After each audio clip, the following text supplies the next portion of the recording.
Je suis Paulette Tornator. Depuis une dizaine, quinzaine d'années, j'ai commencé à me passionner sur l'histoire de notre village, le Broc. Et aujourd'hui, nous sommes sur les ruines du Castrum Olivum, qui ont été un des fiefs de la création du village du Broc. Eh bien, allons-y.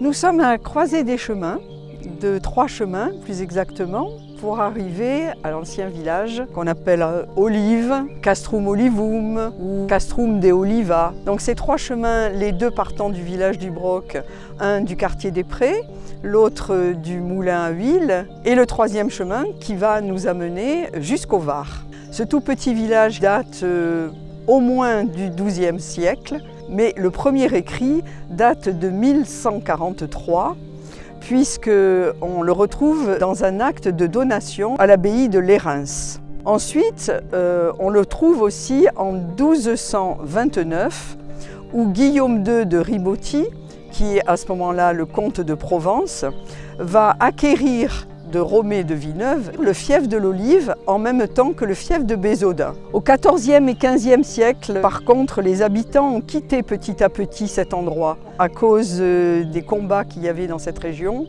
et puis aussi à cause de la peste. Alors ce fief, j'en ai déjà parlé, avait une église paroissiale qui était dédiée à Saint-Michel.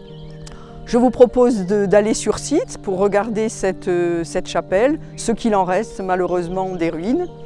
Et puis on va aller sur l'autre petite plateforme où il y a encore des ruines aussi d'une maison d'habitants. Alors nous sommes devant la chapelle Saint-Michel. C'est une chapelle qui a une forme rectangulaire de 5,50 mètres sur 7,50 mètres et avec une hauteur de 3,50 mètres.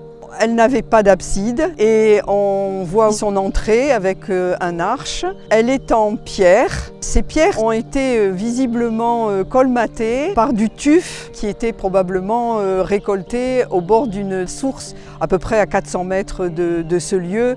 Et aujourd'hui, c'est tout ce qu'il en reste. Nous sommes maintenant sur le promontoire de l'Olive, qui est juste au-dessus de la chapelle et sur lequel on peut encore trouver une bâtisse en ruine, malheureusement. On ne sait pas très bien identifier cette maison. Est-ce que c'était une maison d'habitation? Est-ce que c'était un réservoir peut-être pour les cultures vivrières? C'est difficile à identifier.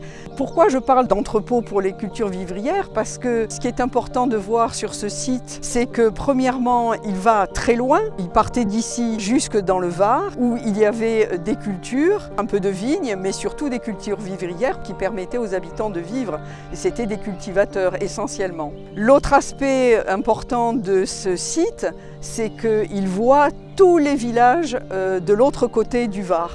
Donc on peut voir d'ici une vue absolument splendide sur les villages, que ce soit La Roquette, Aspremont, Saint-Blaise. Et donc stratégiquement, c'était vraiment très important comme site. Est-ce que ce site a existé avant le village du Broc ou en même temps?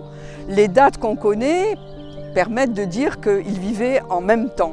Effectivement, si on regarde vers le nord, on voit directement ce village du Broc qui est devenu de plus en plus important au XIVe siècle.